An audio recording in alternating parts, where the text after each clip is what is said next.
Hello students, 78th BPSC mains की हमारी तैयारी चल रही है। हम लोग 68th के ज्योग्राफी ऑप्शनल पेपर को डिस्कस कर रहे हैं। कल हम लोग इंडियन मॉनसून डिस्कस किए थे। आज हम लोग आगे जो है पेपर को कंप्लीट करते हैं।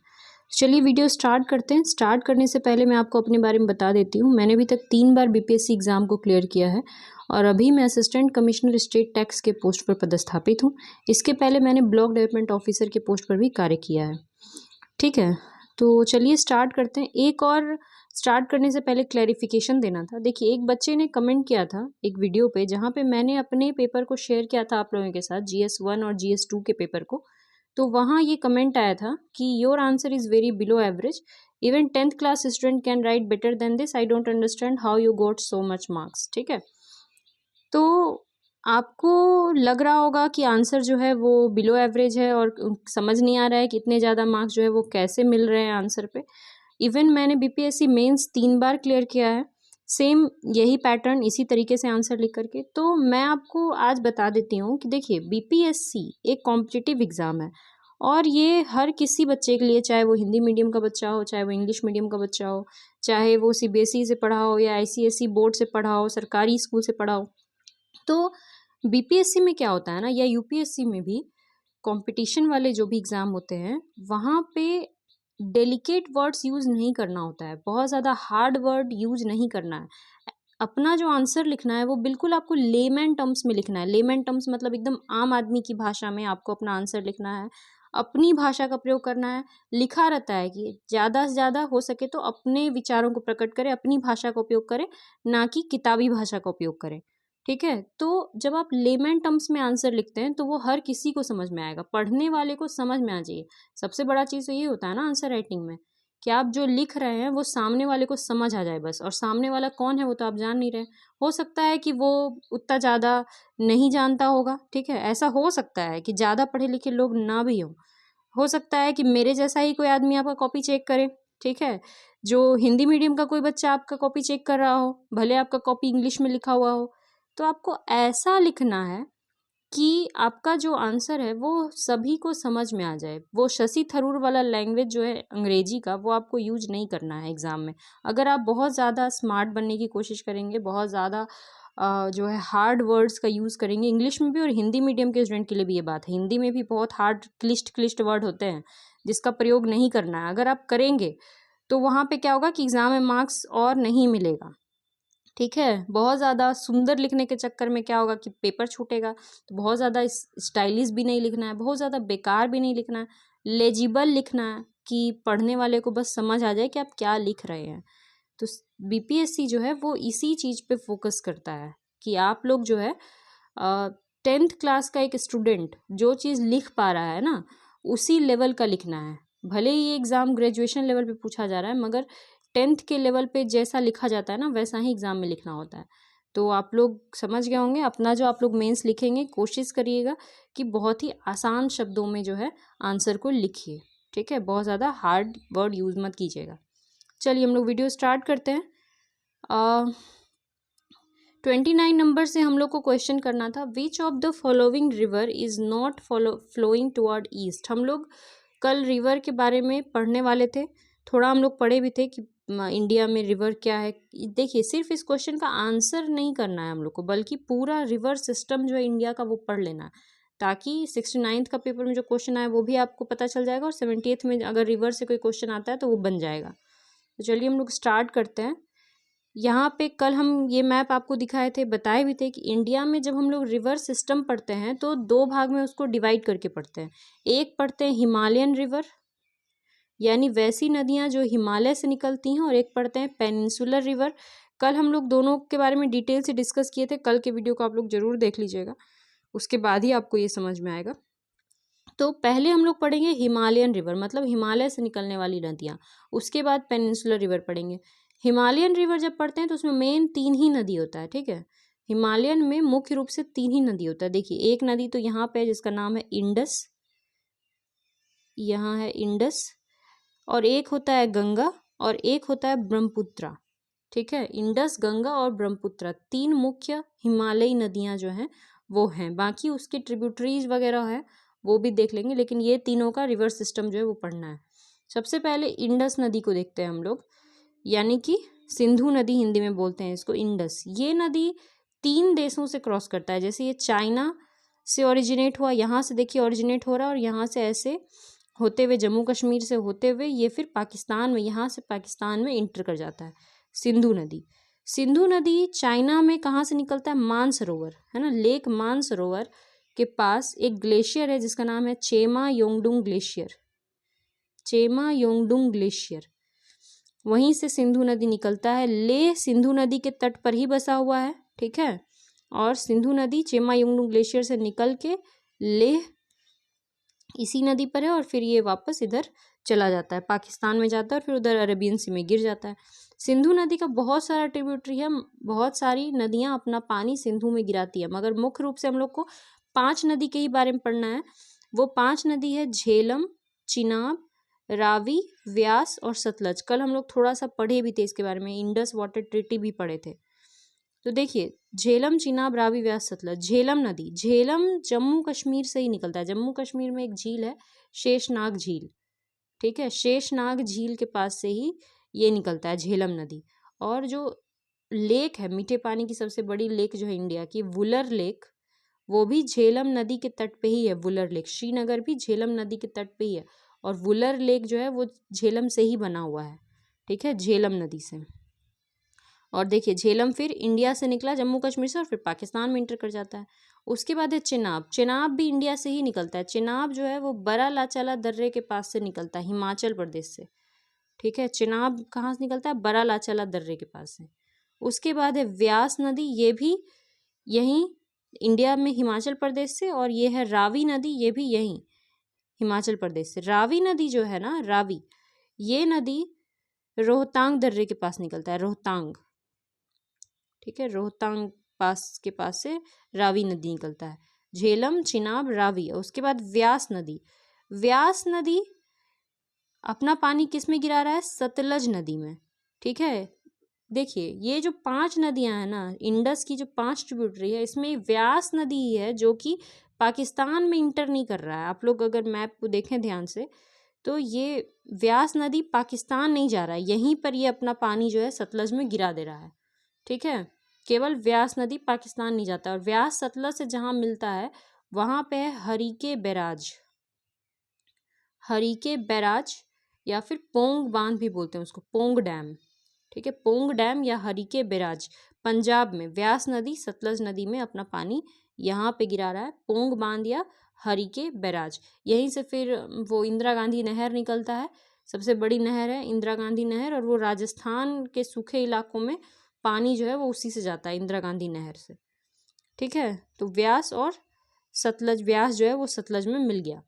इसके बाद सतलज नदी को देखते हैं। सतलज भी सिंधु की तरह मानसरोवर के पास से ही निकलता है, यहाँ से देखो निकल रहा है, ठीक है, कैलाश के पास से। ये कैलाश पर्वत श्रेणी है, कैलाश के पास से सतलज निकल रहा है। सतलज कहाँ से निकलता है? सतलज का जो उद्गम स्थल है उसको बोलते हैं राकस ताल, राकस ताल। मानसरोवर के पास ही एक झील है राकस ताल, वहीं से सतलज नदी निकलती है, फिर इंडिया में हिमाचल प्रदेश के पास इंटर करती है। जहाँ से सतलज नदी इंडिया में इंटर करता है इसको बोलते हैं शिपकिला दर्रा, शिपकिला, ठीक है, शिपकिला पास। यहाँ से सतलज नदी इंडिया में इंटर किया, और फिर आगे बढ़ बढ़ के पाकिस्तान में चला गया। अब ये 5 नदी सिंधु नदी में जब मिलता है तो 5 एक साथ नहीं मिलता है। यहाँ देखो, झेलम चिनाब में इन किया, चिनाब रवि में किया, और रावी सतलज में किया। तो हम लोग ऐसा कहते हैं कि सतलज नदी इन 5 नदियों का पानी लेता है और खुद जा करके इंडस में मिलता है। यानी कि सिंधु नदी में कौन जाके मिल रहा है? सतलज।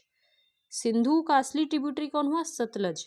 और सतलज इन 5 का, मतलब 4 का, झेलम, चिनाब, रावी, व्यास का पानी लेके सतलज नदी जो है वो सिंधु से मिलता है। कहाँ पे? पाकिस्तान के मिठानकोट में। यहाँ देखिए, यहाँ पे ये दोनों नदी का संगम हो रहा है, ठीक है, मिठानकोट में। पाकिस्तान के मिठानकोट में सिंधु नदी से सतलज नदी मिलती है। ये क्वेश्चन यूपीएससी प्रीलिम्स में पूछा गया है, ठीक है, कि कौन सी नदी जो है वो सिंधु से मिलता है। तो याद रखना है, सतलज नदी मिलता है। और कहाँ मिलता है? मिठानकोट में। अब इसके बाद हम लोग दूसरा नदी देखते हैं। दूसरा जो रिवर सिस्टम है हमारा वो है Ganga river system. Indus, Ganga और ब्रह्मपुत्रा, हिमालय का यही 3 पढ़ना है। इंडस हो गया, गंगा देखो, गंगा नदी कहाँ से निकलता है? गंगोत्री के पास गोमुख है ना, गोमुख ग्लेशियर है, गंगोत्री ग्लेशियर के पास गोमुख से गंगा नदी निकल के देखिए पूछा जाता है गंगा नदी कितने राज्यों से होकर के प्रवाहित होता है। तो गंगा नदी जो 5 राज्य से बहता है। 5 राज्य देखो कौन कौन सा है। यहाँ पे उत्तराखंड है, उसके बाद पूरा यूपी में एकदम लंबा सा बह रहा है सब ज़्यादा, फिर बिहार में थोड़ा सा झारखंड, सुल्तानगंज है झारखंड के पास, देवघर सुने होंगे, सुल्तानगंज से पानी लेके लोग देवघर में जाके जल चढ़ाता है, तो झारखंड में थोड़ा सा, और वेस्ट बंगाल में। ठीक है, तो 5 राज्यों से होकर के गंगा नदी जो है वो प्रवाहित होती है। उत्तराखंड, यूपी, बिहार, झारखंड और वेस्ट बंगाल। ठीक है, गंगा जो है उसका कितना क्या ट्रिब्यूटरी है देख लो। तो गंगा नदी का 2 तरह का ट्रिब्यूटरी, एक तो हिमालय से आने वाली उसकी नदियाँ जो गंगा में मिलती हैं, और एक प्रायद्वीपीय पठार से बहुत सारी नदियाँ हैं जो गंगा में जाके अपना पानी गिराती है। तो हिमालय की उसकी जो ट्रिब्यूटरीज है उसमें सबसे पहला नाम है यमुना नदी। यमुना कहाँ से निकला? यमुनोत्री ग्लेशियर से, और जा करके गंगा में अपना पानी गिराया। ठीक है, यमुना नदी। ये टोन्स जो है वो यमुना का ट्रिब्यूटरी है, टोन्स। ठीक है, यमुना नदी। यमुना के बाद हिमालय की और नदियां जो गंगा में आती हैं वो है रामगंगा, गोमती, गोमती नदी के किनारे ही लखनऊ स्थापित है, घाघरा, गंडक, कोसी, महानंदा। लाइन से याद कर लेना है। इंटरव्यू में, बीपीएससी के इंटरव्यू में हमसे यही क्वेश्चन पूछा गया था कि गंगा का जो है हिमालय का ट्रिब्यूटरी बताइए। तो उस टाइम एक आध छूट गया होगा इंटरव्यू के टाइम पे, लेकिन आपको ऐसा नहीं है, मेंस होने के बाद इंटरव्यू का प्रिपरेशन में लग जाएगा। इंटरव्यू में मेन रूप से जो है ऑप्शनल ही पूछा था, ऑप्शनल और प्लस आपका ग्रेजुएशन सब्जेक्ट, तो उसमें हम लोग बाद में बात करेंगे। अभी आप इसको याद कर लेना, यमुना, रामगंगा, गोमती, घाघरा, गंडक, कोसी और महानंदा। महानंदा सबसे लास्ट का ट्रिब्यूटरी है। ठीक है, और इसके बाद इधर से आने वाला यानी प्रायद्वीपीय पठार से जाने वाली सबसे बड़ी है चंबल। देखिए ये सब यमुना का ट्रिब्यूटरी है। सबसे पहले तो ये देख लो, ये नदी है आपका यमुना, है ना, यमुना है, और ये चंबल उसमें गया यमुना में, सिंध, बेतवा गया। ठीक है, चंबल, सिंध, बेतवा और केन, ये चारों यमुना का ट्रिब्यूटरी है, लेकिन हम लोग गंगा का ही बोल देते हैं क्योंकि यमुना भी तो गंगा का ही ट्रिब्यूटरी है ना। तो पढ़ने में हम लोग डायरेक्ट बोल देते हैं कि गंगा की ट्रिब्यूटरी, पर आपको क्लियर याद रखना है कि चंबल, सिंध, बेतवा, केन, ये चारों यमुना की ट्रिब्यूटरी, और लाइन से याद कर लेंगे तो याद हो जाएगा, चंबल, सिंध, बेतवा, केन। और चंबल का अपना भी ट्रिब्यूटरी है, बनास, काली सिंध और पार्वती। ठीक है, चंबल नदी का अपना भी ट्रिब्यूटरी है, बनास, काली सिंध और पार्वती। चंबल नदी कहाँ से निकलता है? मालवा के पठार से, याद रखिएगा, मालवा के पठार से निकलता है। ठीक है, चंबल, काली सिंध, चंबल का है बनास, काली सिंध और पार्वती। बनास के बारे में याद रखिए एक चीज कि आपको पता होगा कि यहाँ पे चंबल नदी कहाँ बहता है, जनरली मध्य प्रदेश और राजस्थान के आसपास यहाँ बह रहा है, और राजस्थान में एक बहुत बड़ा पहाड़ है पूरा राजस्थान जिसका नाम है अरावली पर्वत। तो बनास नदी जो है ना वो अरावली को कट करता है। ये भी क्वेश्चन पूछ सकता है कि अरावली को बीचों बीच कट कौन कर रहा है, तो बनास नदी जो है वो इस तरह से अरावली को कट करता है। ठीक है, तो ये हो गया चंबल का बनास, काली सिंध और पार्वती, और चंबल, सिंध, बेतवा, केन हो गया यमुना का ट्रिब्यूटरी। इसके बाद गंगा का कौन सा है? सोन नदी। ठीक है, सोन, और पूरा हम लोग बोल देते हैं ऐसे डायरेक्ट, चंबल, सिंध, बेतवा, केन, टोन्स, सोन। एक टोन्स यहाँ पे एक और नदी आता है जिसका नाम टोन्स होता है। ठीक है, और यमुना जो है वो गंगा में कहाँ मिलता है? संगम, पता ही आपको, यमुना और गंगा का संगम इलाहाबाद। इसके बाद गंगा नदी जो है वो जब यहाँ पहुँचता है वेस्ट बंगाल में, ठीक है, तो वहाँ पे गंगा नदी 2 भाग में डिवाइड हो जाता है। एक भाग जो है वो वेस्ट बंगाल से ही बे ऑफ बंगाल में गिर जाता है जा करके, और एक भाग जो है वो चला जाता है बांग्लादेश में, वहाँ से गिरता है। तो जो वेस्ट बंगाल में रह जाता है उसको बोलते हैं हुगली, और जो बांग्लादेश चला जाता है उसको बोलते हैं पद्मा। यानी गंगा नदी का नाम बांग्लादेश में चेंज होके क्या हो जाता है? पद्मा। ठीक है, पद्मा हो जाता है, गंगा नदी चेंज होके पद्मा। ठीक है, और फिर बाद में ये बे ऑफ बंगाल में गिर जाता है पद्मा नदी जो है। ठीक है, ये हो गया आपका पूरा गंगा का रिवर सिस्टम। इसके बाद नेक्स्ट हम लोग को देखना है ब्रह्मपुत्रा रिवर सिस्टम। ये ब्रह्मपुत्रा रिवर सिस्टम है, देखो ब्रह्मपुत्रा भी यहीं से निकल रहा है, चेमा योंगडुंग ग्लेशियर, लेक मानसरोवर, यहीं से आपको वो भी निकलता है, क्या बोले आपको? सिंधु नदी। ठीक है, मानसरोवर के पास से ही। और ब्रह्मपुत्रा नदी जो है वो भी चाइना से ही होके आ रहा है, सिंधु की तरह। और चाइना में इसका नाम होता है सांगपो। ठीक है, सांगपो रिवर, चाइना में इसको बोलते हैं सांगपो। फिर ये इंडिया में जब इंटर करता है तो जहाँ से इंटर करता है वहाँ पे है दिहांग गॉर्ज। दिहंग गॉर्ज, गॉर्ज क्या होता है ना, मतलब कि दो पहाड़ के बीच में इस तरह से जगह, यहाँ पे नदी बह रहा है।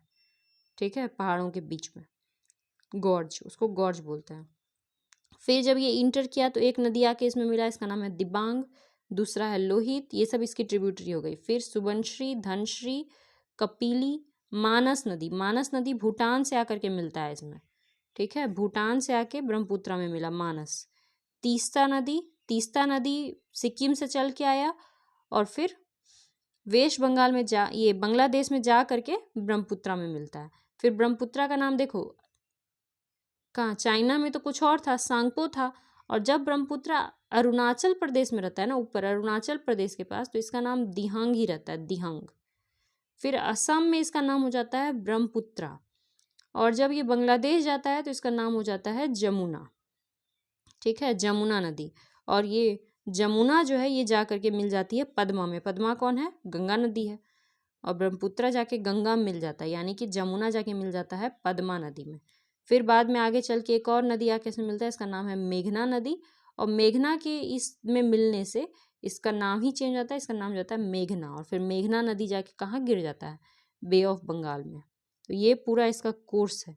इंडिया और बांग्लादेश के बीच में तीस्ता वाटर को लेकर के भी टेंशन जो है वो चल रहा है, ये भी याद रखिएगा अगर आईआर में लिख सके। ठीक है, तीस्ता वाटर क्राइसिस जो है वो हो रहा है। वो कह रहा है कि तीस्ता पे एक सही एग्रीमेंट जो है वो करना है। इंडिया जो है वो बार बार टाल मटोल कर रहा है। ठीक है, तो ये चीज़ है और ये पूरा इसका प्रोसेस है, इसको याद कर लीजिएगा। ट्रिब्यूटरी याद कर सकते हैं, सुबनश्री, धनश्री, मानस, तीस्ता। मानस भूटान से आ रहा है, कपिली, दिबांग, लोहित। ठीक है, इसके बाद अब हम लोग पढ़ेंगे प्रायद्वीपीय नदियाँ। ठीक है, प्रायद्वीप का जो नदी हम लोग पढ़ते हैं, जैसे मान लो कि इंडिया का साउथ का ये मैप है प्रायद्वीप का, तो इधर है बे ऑफ बंगाल और इधर है अरेबियन सी। जब हम लोग प्रायद्वीप की नदियाँ पढ़ते हैं तो पहले हम लोग पढ़ेंगे कि अरब सागर में जल गिराने वाली नदियाँ, यानी वो नदी जो अरब सागर में जल गिराती है। उसके बाद हम लोग पढ़ेंगे बे ऑफ बंगाल में जल गिराने वाली नदियाँ। ठीक है, सबसे पहले देखिए अरब सागर में जल गिराने वाली नदियाँ, ये मेन नदी है, सबको याद कर लीजिएगा। सबसे पहला नदी यहाँ पे दिख रहा है आपको, लूनी नदी। ये कौन सी नदी है, लूनी। लूनी नदी ऐसा नदी है जो समुद्र में अपना पानी नहीं गिराता है, ये रेगिस्तान में ही जाके सूख जाता है, राजस्थान में बहता है। ठीक है, और ये एकमात्र नदी है समुद्र में पानी नहीं गिराता है, बल्कि यहीं रेगिस्तान रन ऑफ कच्छ में जो है जाके विलीन हो जाता है, लूनी नदी। ठीक है, याद कर लीजिए लूनी नदी। लूनी के बाद ये छोटा छोटा नदी है सब, भद्रा, ये सब छोटा छोटा नदी है, शत्रुंजयी। साबरमती नदी, अहमदाबाद साबरमती नदी के किनारे ही है। ठीक है, गुजरात का मेन नदी है साबरमती नदी। उसके बाद माही, जिस पे क्वेश्चन पूछा गया है, ये सब ईस्ट, ये सब देखिए किधर पानी गिरा रहा है अपना, वेस्ट की ओर, इधर इंडिया का वेस्ट है ना। माही नदी, माही नदी के बारे में एक चीज़ याद रखिए कि माही नदी जो है वो कर्क रेखा को 2 बार काटता है। ठीक है, 2 बार कर्क रेखा को कट करता है। मान लीजिए कि यहाँ से कर्क रेखा ऐसे बह रहा है, सॉरी कर्क रेखा है यहाँ से, तो ये कर्क रेखा को 2 बार कट कर रहा है माही नदी।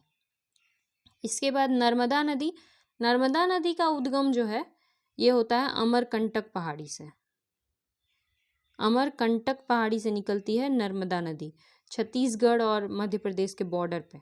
फिर वहाँ से निकल के और ये यहाँ पे है आपका जो खंभात की खाड़ी, यहाँ पे अपना ये जल गिराती है। और नर्मदा के बाद जो मेन नदी है वो है तापी, ये बैतुल पठार से निकलता है, बैतुल पठार, ये भी मध्य प्रदेश से ही निकलता है। और तापी नदी के किनारे में ही सूरत है, तापी नदी का यहाँ पे मुहाना है, यहीं पे सूरत शहर बसा है। और नर्मदा के किनारे है भरूच। ठीक है, भरूच शहर, और तापी के किनारे है सूरत शहर। इसके बाद बैतरना नदी महाराष्ट्र हो गया। ये याद कर लीजिए मांडवी और जुआरी, ये दोनों नदियाँ गोवा में बहता है, मांडवी और जुआरी। और मांडवी नदी के पास ही पणजी शहर है, गोवा का जो पणजी है वो मांडवी नदी के किनारे है। इसके बाद काली नदी, श्रावती, श्रावती नदी कर्नाटका में बहता है।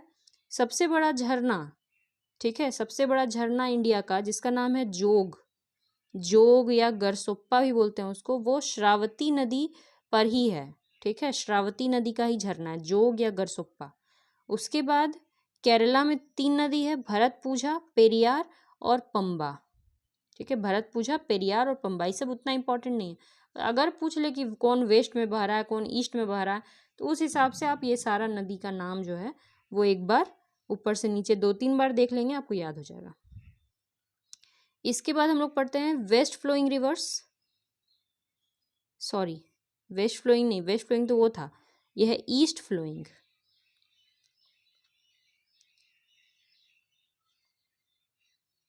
ठीक है, ईस्ट की तरफ बहने वाली नदी। सबसे पहला नदी है आपका स्वर्ण रेखा नदी। जमशेदपुर शहर और टाटा स्टील प्लांट जो है वो यही नदी के किनारे है, झारखंड से बह के आता है, बे ऑफ बंगाल में अपना पानी गिरा देता है। स्वर्ण रेखा नदी, इसको कहा जाता है कि डेड नदी है, डेड नदी माने इसमें मछली उछली नहीं मिलता है, ठीक है। इसके बाद है बैतरनी, ब्राह्मणी, ये सब ऐसा ही है, सब बे ऑफ बंगाल में अपना पानी गिरा देता है। महानदी इंपॉर्टेंट नदी है, महानदी पे ही हीराकुंड डैम है, सबसे लंबा डैम, इंडिया का सबसे लंबा बांध हीराकुंड बांध महानदी पे है। महानदी जो है ये छत्तीसगढ़ से बहते हुए उड़ीसा के पास लेक चिल्का, ठीक है, चिल्का झील सबसे बड़ा खारा पानी का झील इंडिया का, ठीक है, सबसे बड़ा का खारा पानी का झील लेक चिल्का महानदी के ही मुहाने पे बनता है, ठीक है, महानदी। और महानदी का जो ये एरिया है ना छत्तीसगढ़ के आसपास, छत्तीसगढ़ उड़ीसा, तो इसको धान का कटोरा भी बोलते हैं, छत्तीसगढ़ को धान का कटोरा, ठीक है, महानदी के आसपास, क्योंकि बहुत ज़्यादा धान वहाँ पे उपज होता है। इसके बाद यहाँ पे देखो और भी बहुत सारा जगह है वहाँ पे, बहुत सारी नदियाँ जैसे ऋषिकुल्या, वंशधारा, नागावेली, उससे इम्पोर्टेंट नहीं है, इम्पोर्टेंट है गोदावरी नदी, ठीक है, गोदावरी नदी। गोदावरी नदी कहाँ से निकलता है? नासिक के पास, नासिक के पास से निकलता है गोदावरी नदी। और गोदावरी नदी पे आपको कुंभ भी होता है, आपको पता होगा नासिक में जो कुंभ होता है वो इसी नदी के तट पे होता है, गोदावरी पे। गोदावरी को बूढ़ी गंगा भी बोलते हैं, बूढ़ी गंगा। और साउथ का मतलब प्रायद्वीपीय भारत का सबसे लंबा नदी जो है वो गोदावरी ही है, ठीक है, गोदावरी सबसे लंबा नदी है दक्षिण भारत का और इसको बूढ़ी गंगा बोलते हैं।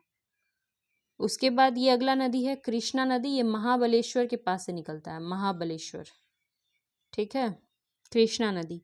कृष्णा नदी इसी तरह से अपना जल गिराता है। कृष्णा और गोदावरी के बीच में यहाँ पे एक झील है जिसका नाम है कोलेरू, कोलेरू लेक, आंध्र प्रदेश में है कोलेरू लेक। और ये क्वेश्चन बन सकता है कि कौन दो नदी के बीच में है, तो कृष्णा और गोदावरी, ऊपर से देखेंगे तो गोदावरी और कृष्णा के बीच में है कोलेरू लेक, आंध्र प्रदेश में, ठीक है। यहाँ हो गया चिलिका महानदी के पास, ये दोनों के पास हो गया कोलेरू।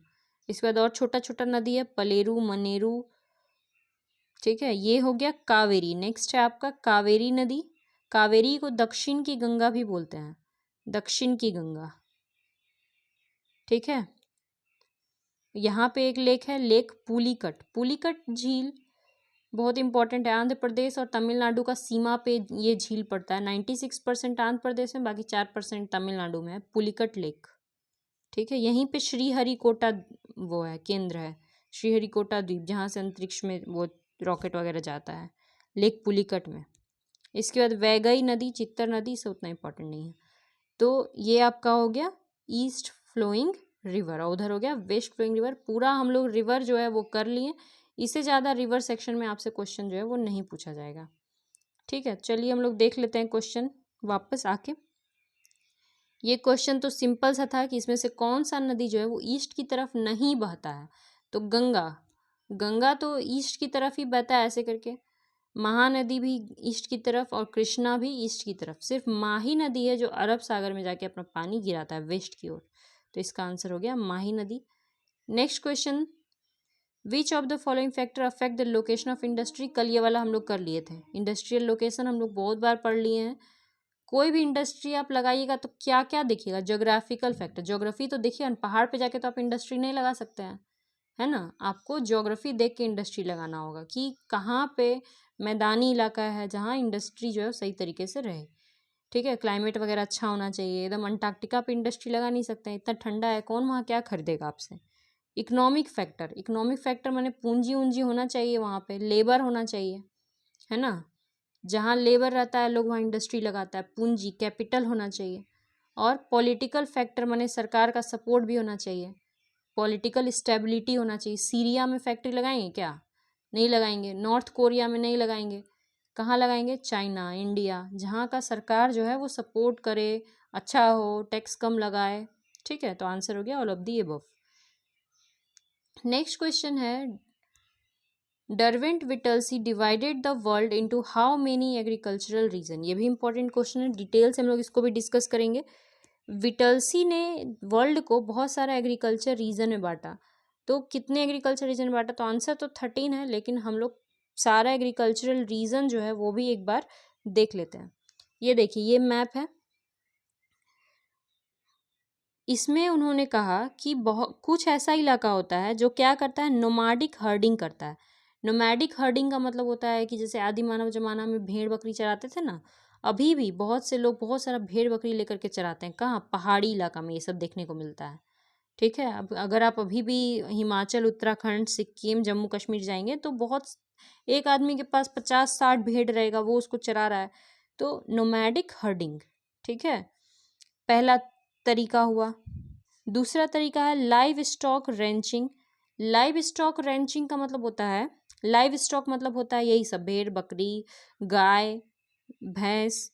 तो इस बड़ी मात्रा में इसको पालना पोसना, एक दो मात्रा में नहीं, बड़ी मात्रा में, मतलब फार्म खोला हुआ है। ठीक है, बहुत बड़ा बड़ा फार्म है।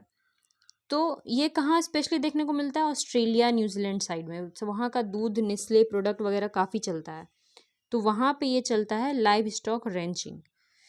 नेक्स्ट है कमर्शियल डेयरी फार्मिंग। केवल दूध का करना है, भेड़ बकरी का नहीं, सिर्फ दूध का करना है, वो भी कमर्शियल। कमर्शियल माने कि बड़ी मात्रा में।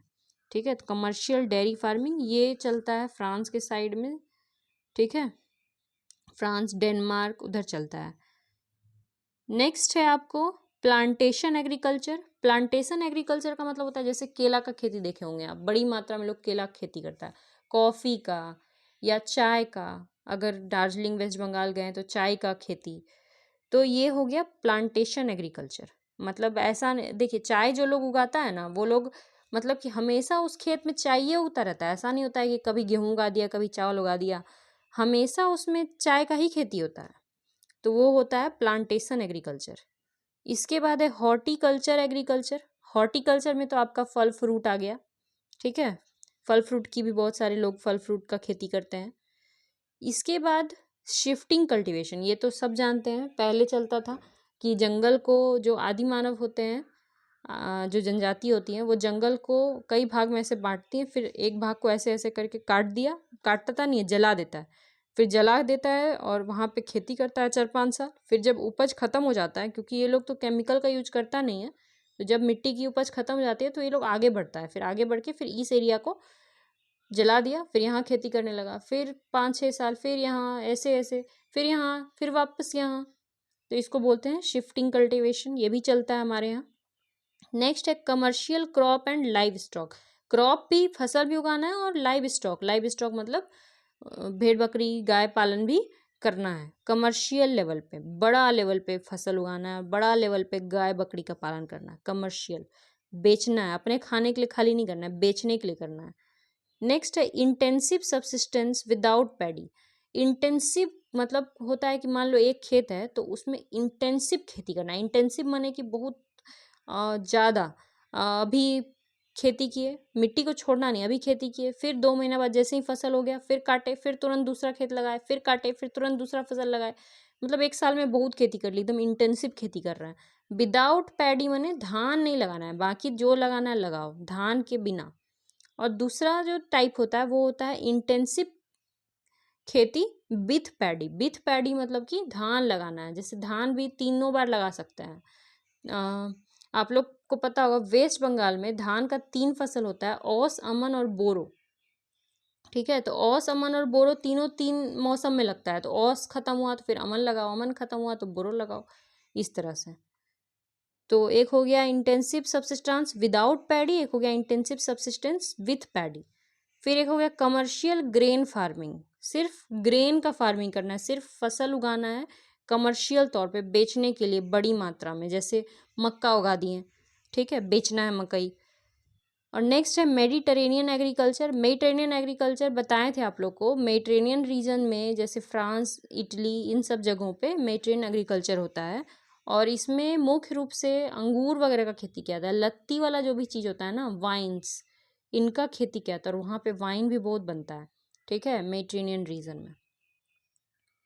ठीक है, 2 टाइप और है, एक होता है रूडिमेंट्री टिलेज। रूडिमेंट्री टिलेज का मतलब है कि type of cultivation where farmers sow seed of crop and make little interference in environment. यानी कि मान लीजिए कोई ज़मीन है, किसान यहाँ पे बीज बो दिया, इसके बाद अब किसान कुछ इंटरफेरेंस नहीं करेगा, बीज बो दिया, थोड़ा बहुत पानी देना होगा दे देगा, केमिकल उमिकल नहीं देगा, अपने मन से जो उगेगा सो खाएगा। ठीक है, जो उग गया, मान लीजिए थोड़ा बहुत ही उगेगा ना, बहुत ज़्यादा तो उगेगा नहीं, क्योंकि आप केमिकल यूज़ नहीं कर रहे हैं, सही से सिंचाई नहीं कर रहे हैं, वो सब नहीं करेगा, सिर्फ बीज बो दिया, जो उगना है उगेगा, उसी को खा लेगा। तो इसको बोलते हैं रूडिमेंट्री टिलेज, क्योंकि ये कमर्शियल है नहीं, बेचने के लिए वो कर नहीं रहा है, वो अपने लिए कर रहा है। ठीक है, तो हो गया रूडिमेंट्री टिलेज। और एक होता है subsistence crop live stock farming, यानी क्रॉप भी, फसल भी उगाना है, और लाइव स्टॉक माने गाय भी पालना है, बकरी भी पालनी है। सबसिस्टेंस माने छोटा लेवल पे, सिर्फ अपने लिए। तो ये आप ज़्यादातर घरों में देखेंगे, ज़्यादातर जो गांव घर होता है ना, 1-2 गाय रखता है, दूध वगैरह खाता है, बकरी भी कुछ लोग रख लेते हैं, और थोड़ा बहुत खेत है, अपना जो उपज हो रहा है वो खुद ही खा रहे हैं, हल्का फुल्का बेच रहे हैं। तो subsistence crop live stock farming Bihar में यही चलता है। ठीक है, सबसिस्टेंस क्रॉप, सबसिस्टेंस माने स्वयं के लिए, और यहीं पे सबसिस्टेंस की जगह लग जाएगा commercial. Commercial crop live stock farming माने बेचने के लिए कर रहा है, जैसे पंजाब हरियाणा, उधर बेचने के लिए किया था ये सब चीज़। तो ये हो गया आपका, इस क्वेश्चन का आंसर है 13 तरह का एग्रीकल्चरल रीजन, मतलब इन्होंने बांटा है विटलसी ने। कितना हो गया टाइप, वो आपको बता ही दिए हैं। अब नेक्स्ट क्वेश्चन में चलते हैं हम लोग, 26 नंबर। ये भी कल हम लोग डिस्कस कर लिए, दोबारा डिस्कस करके टाइम वेस्ट करने का कोई मतलब नहीं। 25 भी डिस्कस कर चुके थे, 24 थोड़ा डिस्कस कर लेते हैं। The level of production, employment, income, urbanisation are the criteria of which of the following measure. ये भी कल डिस्कस कर लेते, फिर कर लेते हैं कि अगर क्या इसमें से क्या नापने के लिए इस सब का जरूरत पड़ेगा। तो इसमें से इकोनॉमी का डेवलपमेंट, आर्थिक विकास, आर्थिक विकास जानना है तो जानना होगा कि सभी लोग एम्प्लॉयड है कि नहीं, सभी लोग, इनकम कितना है हमारे देश का पर कैपिटा, प्रोडक्शन कितना हो रहा है, शहरीकरण कितना हो रहा है, इसी से आर्थिक विकास नापा जाता है। तो इसका आंसर यही है। इसके बाद नेक्स्ट क्वेश्चन है 23 नंबर, who is the propounder of rimland theory. ये क्वेश्चन भी हम लोग अभी डिटेल से डिस्कस करते हैं। रीमलैंड थ्योरी के प्रोपाउंडर कौन है। देखिए, रीमलैंड थ्योरी पढ़ने से पहले आपको पढ़ना पड़ेगा heartland theory. Who is the propounder of heartland theory. Geography जब आप करेंगे ना, ज्योग्राफी में थ्योरिस्ट भी बहुत ज़्यादा है, वो भी पढ़ना पड़ता है, तो हम लोग अभी कर लेते हैं। दोनों क्वेश्चन देखिए, पिछले 68 में दोनों ही क्वेश्चन पूछा गया था। ये देखिए 19 number, who among the following geographer put the idea of heartland. Heartland theory का कौन था प्रोपाउंडर, यहाँ पूछ दिया। रीमलैंड थ्योरी का कौन था प्रोपाउंडर। दोनों एक दूसरे से जुड़ा है, हार्टलैंड पढ़ेंगे तभी रीमलैंड समझेंगे। तो चलो हम लोग स्टार्ट करते हैं हार्टलैंड थ्योरी। ये देखिए, ये मैप है वर्ल्ड का, और हार्टलैंड थ्योरी में, हार्टलैंड थ्योरी के प्रोपाउंडर थे मैकाइंडर। मैकाइंडर मैकाइंडर कहते हैं कि ये वाला जो रीजन है, इंडिया, यहाँ पे देखो इंडिया है, ताकि तुमको कोई कन्फ्यूजन ना हो, ये इंडिया है। तो इंडिया के ऊपर चाइना, रशिया वाला जो रीजन है, ठीक है, रशिया, उसको वो कहते हैं कि वो पाइवट एरिया है, यानी वो हार्टलैंड है। क्या है, हार्टलैंड। रशिया वाले रीजन को, थोड़ा सा यूरोप, थोड़ा सा एशिया, यूरेशिया वाले रीजन को वो कहते हैं कि यही हार्टलैंड है, क्योंकि इसको जीतना नामुमकिन है। वो कहते हैं कि लैंड और सी पावर हमेशा लड़ेगा, लैंड पावर और सी पावर दोनों एक दूसरे से लड़ेगा, लेकिन अंत में विजय जो होगी वो लैंड पावर की होगी। ऐसा उनका कहना है, ठीक है। यानी कि अगर रशिया से कोई लड़ाई करेगा, जैसे अफगानिस्तान को कोई कभी मतलब कि जीत नहीं सका है आज तक। क्यों? क्योंकि उनका कहना था कि जो बीच में है, जो समुद्र से टच नहीं हो रहा है, उसको पहाड़ हर तरफ से बचा रहा है, तो वो एरिया जो है वो हार्टलैंड है, उसको कोई भी जीत नहीं सकेगा, ठीक है। तो पहला तो इनका थ्योरी यही है कि there is continuous struggle between land power and sea power and land power win, ऐसा मैकाइंडर बोलते हैं अपने हार्टलैंड थ्योरी में। और हार्टलैंड उनका कौन सा एरिया है? ये वाला एरिया है, ये है रशिया वाला रीजन। क्योंकि वो कहते हैं कि इधर पूरा तो ऊपर आइस ही है, इधर पहाड़ ही है हर तरफ तीनों साइड में, तो वो इस रीजन को क्या कर रहा है? बचा रहा है, ठीक है। चलो डिटेल से थोड़ा इसको डिस्कस करें।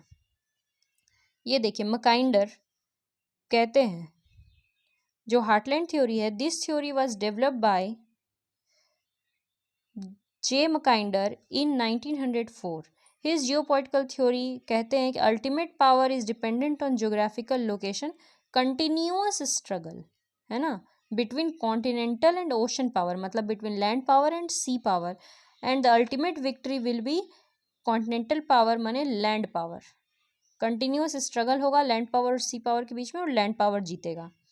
वो वर्ल्ड को 4 भाग में बांटते हैं। पहला भाग है उनका हार्टलैंड, दूसरा भाग है वर्ल्ड आइलैंड, तीसरा है इनर क्रिसेंट और चौथा है आउटर क्रिसेंट, ठीक है। यहीं पे देखो मैप में, जो पहला भाग है वो है हार्टलैंड, दूसरा भाग है वर्ल्ड आइलैंड है, ठीक है, यहाँ वर्ल्ड आइलैंड नहीं दिया हुआ है, फिर है इनर क्रिसेंट और फिर है ये वाला बड़ा वाला आउटर क्रिसेंट। देखिए हार्टलैंड क्या है? हार्टलैंड यूरेशिया वाला पार्ट है, यूरोप और थोड़ा रशिया वाला पार्ट है, ठीक है। वो एरिया तीनों साइड से माउंटेन से घिरा हुआ है और ऊपर में आइस से घिरा हुआ है, तो एक तरह से वो एक किले की तरह है, ठीक है।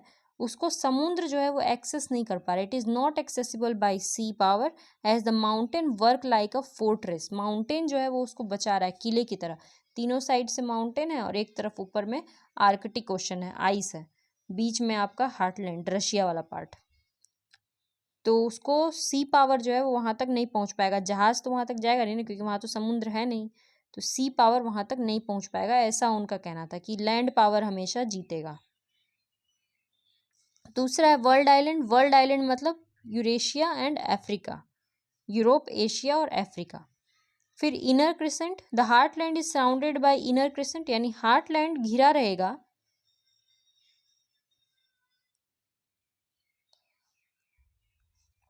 यहाँ देखो, ये जो हार्टलैंड है जिसको यहाँ पाइवट एरिया लिखा है, ये घिरा रहेगा इनर क्रिसेंट से। इनर क्रिसेंट मतलब ऐसा देश जहाँ लैंड भी बॉर्डर भी हो और सी बॉर्डर भी हो, जैसे इंडिया, चाइना, लैंड बॉर्डर भी है, सी बॉर्डर भी है इंडिया चाइना का, ठीक है। ये सब जो देश होते हैं जो घेर के रखा है इस तरह से, जैसे इंडिया, चाइना, बांग्लादेश, ये सब हो गया इनर क्रिसेंट, इनर क्रिसेंट का पार्ट हो गया। इसके बाद लास्ट में है आउटर क्रिसेंट। आउटर क्रिसेंट में होता है north America, south America, Australia, जो सबसे बाद में बच गया, ठीक है।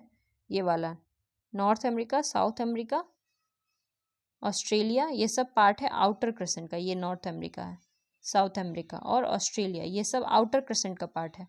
अफ्रीका, यूरोप इनर क्रिसेंट का पार्ट है, ठीक है। पूरा थ्योरी तो आप लोग से पूछेगा नहीं, लेकिन इसका मेन जो चीज़ है वो यही है कि लैंड पावर और सी पावर के बीच में कंटिन्यूस स्ट्रगल होगा और सी पावर जीतेगा। ये याद कर लेना पॉइंट थ्योरी का। Theory can be explained in the following veg. Whoever has control east Europe will rule the heartland. जो ईस्ट यूरोप को कंट्रोल करेगा वो हार्टलैंड पे रूल करेगा। ईस्ट यूरोप मतलब ये वाला जो एरिया है, इसको जो कंट्रोल करेगा वो हार्टलैंड को कंट्रोल करेगा। जो हार्टलैंड को कंट्रोल करेगा वो क्या करेगा? वर्ल्ड आइलैंड को कंट्रोल करेगा। वर्ल्ड आइलैंड मतलब यूरोप और अफ्रीका। तो जो हार्टलैंड कंट्रोल कर लिया, माने रशिया को अगर कोई कंट्रोल कर लिया तो वो वर्ल्ड आइलैंड को कंट्रोल कर लेगा, और जो यूरोप अफ्रीका यानी वर्ल्ड आइलैंड को कंट्रोल कर लिया वो पूरे वर्ल्ड पे रूल करेगा। ये 3 लाइन में इसका थ्योरी कंप्लीट हो जाता है, ठीक है। तो ये मैकाइंडर का कहना था। सिंपल सा थ्योरी है मैकाइंडर का कि ये हार्टलैंड है और इसको कोई भी जीत नहीं सकता है। सी पावर इसको कभी भी हरा नहीं सकते हैं, क्योंकि इसके ऊपर में तो आइस वाला है, अंटार्कटिका सॉरी आर्कटिक ओशन है, और बाकी तीनों साइड इसमें क्या है, पहाड़ है, तो यहाँ तक कोई पहुँच ही नहीं पाएगा। लेकिन इसके बाद आते हैं स्पाइक मैन, और स्पाइक मैन लेके आते हैं रिमलैंड थ्योरी। ये कहते हैं कि नहीं, हार्टलैंड नहीं बल्कि रिमलैंड है जिसको कोई जीत नहीं सकता है। रिमलैंड क्या है भाई, यहाँ पे देखो इस मैप में रिमलैंड क्लियर दिया हुआ है। जितना रेड वाला इलाका है ये है हार्टलैंड लैंड पावर, और जितना ब्लू वाला इलाका है ये है रिमलैंड, ये वाला जिसको वो इनर क्रिसेंट कहा था, जो एरिया में पानी और लैंड दोनों का बॉर्डर है, उसको ये कहा कि यही रिमलैंड है, ये वाला एरिया। इसमें बहुत सारा देश आ जाता है, इंडिया, चाइना, अरब कंट्रीज आ जाते हैं, फिर पूरा यूरोप, फ्रांस वगैरह सब आ जाता है। ठीक है, फ्रांस, पुर्तगाल, स्पेन। तो इस इलाके में जो देश है वो कहा कि ये रिमलैंड है, और रिमलैंड है जिसको कोई भी जीत नहीं सकता है। तो दोनों का थ्योरी देखो गलत ही था, क्योंकि पूरे दुनिया में 200 साल तक कौन राज किया है, यूके, ब्रिटेन। और ब्रिटेन ना तो हार्टलैंड में आता है ना तो रिमलैंड में आता है, वो तो सी पावर है, वो तो एक टापू है जो चारों साइड से समुंदर से घिरा हुआ है। ठीक है, तो इन दोनों की थ्योरी एक तरह से गलत थी। इसको भी थोड़ा सा डिटेल में देख लो। 1942 में स्पाइकमैन अपना रिमलैंड थ्योरी लेके आया, और मैकाइंडर का जो थ्योरी था हार्टलैंड का उसको क्रिटिसाइज किया। ठीक है, ये कहा कि मैकाइंडर जो है वो हार्टलैंड को कुछ ज़्यादा ही इम्पोर्टेंस दे रहा है, कह रहा है कि माउंटेन जो है, पहाड़ जो है उसको किला बना के रखा है। लेकिन ऐसा कुछ नहीं है। जो हार्टलैंड वाला एरिया है वहाँ ठंड बहुत पड़ती है रशिया में, ना तो कोई खाना पीना का कोई बढ़िया चीज़ मिलता है, ना खेती का ज़मीन है, ठंडा भी वैसा ही है। तो कहा कि टेम्परेचर भी ख़राब है, वहाँ का लोग सब ज़्यादा डेवलप नहीं है, वहाँ का लोग खाली कृषि कर रहा है, उद्योग क्षेत्र में कुछ डेवलपमेंट वहाँ नहीं है, सारा डेवलपमेंट तो ब्रिटेन, अमेरिका तरफ है। ठीक है, फ्रांस में है, जर्मनी में है। तो उन्होंने कहा कि he criticise the supremacy of land power over sea power, यानी कि लैंड पावर सुप्रीम नहीं है बल्कि सी पावर सुप्रीम है, ऐसा उन्होंने कहा। ठीक है, इनका जो मेन थ्योरी है वो याद कर लो। वो थ्योरी है हु कंट्रोल द रिमलैंड, जो रिमलैंड को कंट्रोल करेगा वो पूरे यूरेशिया को कंट्रोल करेगा, और फिर वो पूरे वर्ल्ड को भी कंट्रोल करेगा। यानी कि जो रिमलैंड को कंट्रोल करेगा वही पूरे वर्ल्ड को कंट्रोल करेगा, और ये है रिमलैंड का इलाका। इसको ब्रिटेन कंट्रोल किया था, तो ब्रिटेन पूरे वर्ल्ड को कंट्रोल किया था। और उसका कहना है मैकाइंडर का कि हार्टलैंड को कंट्रोल करो, मीन्स इसको कंट्रोल करो।